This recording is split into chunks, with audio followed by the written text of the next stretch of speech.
कुंवर Govardhan Singh Jamwal bits Palani दे civil engineering स्नातक ते Kunwar Viyogi memorial trust दे chairman, एक सफल कॉरपोरेट लीडर, समाज सेवी ते डोगरी भाषा, साहित्य ते संस्कृति दे समर्पित संरक्षक है।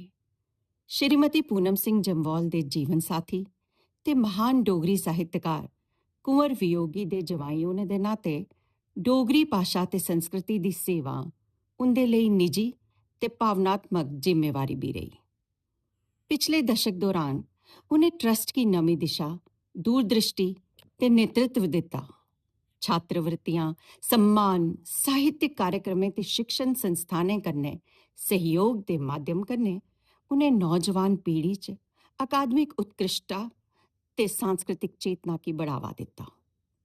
उनका दृढ़ विश्वास हा जे भाषा के विकास लई कवि जां लेखक होना जरूरी नहीं, अपनी मातृभाषा ते संस्कृति उपर गर्व करना के सब तो बड़ी सेवा है। शिक्षा ते आधुनिक तकनीक के प्रबल समर्थक होने के नाते उन्हें विश्वविद्यालय के शिक्षण संस्थानें कन्नै मिलिए ऑडिटोरियम, कंप्यूटर लैब ते तकनीकी आधारित शिक्षा के प्रयास की सहयोग दिता। कुंवर वियोगी स्मृति व्याख्यान ते डुग्गर समुदाय के भविख उपर वार्षिक विचार चर्चा की शुरुआत भी उनकी के सोच का परिणाम हा। उनका मनना हा जे प्रेरणा, संवाद ते विचार विमर्श के भाषा ते संस्कृति की जीवंत रख देना। डोगरी की मुख्य धारा च लियाने लई ओ संगीत, नाटक, कहानी कथन ते युवा भागीदारी दे बड़े समर्थक है। ओ स्कूलें ते कॉलेजें च नाटक, गायन, कहानी लेखन ते काव्य पाठ मुकाबले फिर दोबारा शुरू करने की कल्पना रखते हैं तां जे नौजवान पीढ़ी अपनी मातृभाषा कन्नै और मजबूती कन्नै जुड़ी जा। अपने पुत्र आयुष्मान सिंह जम्वाल दे कन्नै मिलिए ओ कुंवर वियोगी दी कार ते मोहन सिंह जी दी द मोनोग्राम दा अंग्रेजी अनुवाद करने दे कार्य च जुटे दे हे। डोगरी साहित्य की राष्ट्री ते वैश्विक पाठक वर्ग तकर पजाने दा एह सपना अजे भी जारी रोग। अपनी विद्वता, विनम्रता, समावेशी सोच ते प्रभावशाली नेतृत्व कन्नै कुंवर गोवर्धन सिंह जम्वाल सब दे आदर दे पात्र हैं। सेवा, सांस्कृतिक गौरव ते समाज निर्माण दी उनदी एह विरासत आने आली पीढ़ियों की प्रेरित करदी रोग।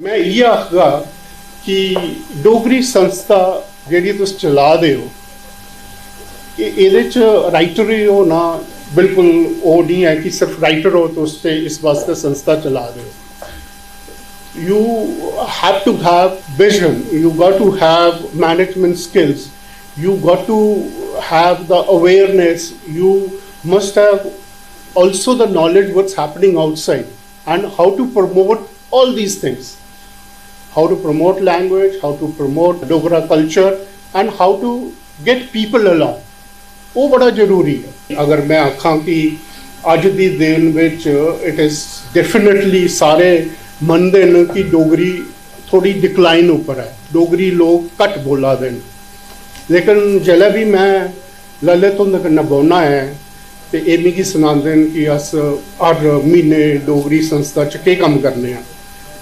पूरे साल च किन्नियां कताबां छपदियां न डोगरी च, अस होर केह् प्रोग्राम करने आं।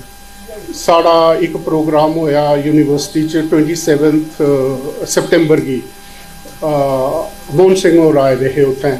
मोहन सिंह होरें एक कताब लिखी दी है कुंवर वियोगी उपर मोनोग्राफ, वो रिलीज़ किया ते इन्हें एक कभी गोष्ठी भी उत्थे की। ते सिंपल आदमी, कोई मास्टर न, कोई टीचर है, कोई कुतै कम करा दे, अपना छोटा जिहा बैग लेइयै आए दे हे, लेकिन जिसलै वो बोले जिसलै वो बोले तो मिगी इ'यां लगदा कि नॉट एवरीथिंग इज लॉस्ट, और जेड़ा भी लॉस होएगा है वो बड़ी जल्दी अस रिट्रीव कर सकने अगर कंसर्टेड एफर्ट करचा। अगर ललित जी, मोहन सिंह जी और ठाकुर साहब तिन्ने मतलब कि एक चनैनी की तरफ चली गया, एक कठुए की तरफ चली गया और एक इधर अखनूर की तरफ चली गया, तो डोगरी डोगरी हो सकती, बिल्कुल डोगरी हो सकती। और तुस दा थोड़ा वो भी है कि ठीक है तुस बड़े अच्छे राइटर हो, नाम है थोड़ा, लेकिन थोड़ा ये भी काम है कि टैलेंट की स्पॉट करना, ये बड़ा जरूरी है। मतलब कि हर साल तुसें 2 तेंदुलकर टुटने चाहिए डोगरी, और उसी take them under your wings, nurture them, really, I mean, provide them everything that you want. And I mean, we promise from Kumar Viyogi Trust, we'll be with you for any kind of assistance, any kind of platform that is required. This was Lalit ji, बड़ी responsibility भी है। KBMT wishes you stay healthy, stay blessed. ये भी एक Kunwar Viyogi memorial trust का effort है कि अस जेड़ा भी चीज़ इन टर्म्स ऑफ म्यूजिक या गाना करचा है उसी ऐसा पेश करचा है कि the basic content is Dogri but it's modern, it appeals to the younger generation. तो मेरा ख्याल ये जेड़ा गाना तुसें सुनिया कुंजुआ, ये फिट होंदा उस नैरेटिव विच कि डोगरी बिल्कुल है, लेकिन जेड़ा ओदा गाने का तरीका है डेफिनेटली द यंगर जनरेशन की अच्छा लगग।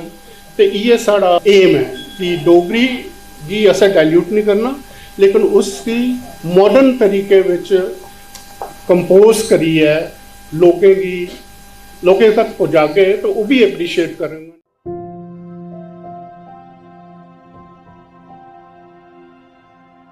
thank you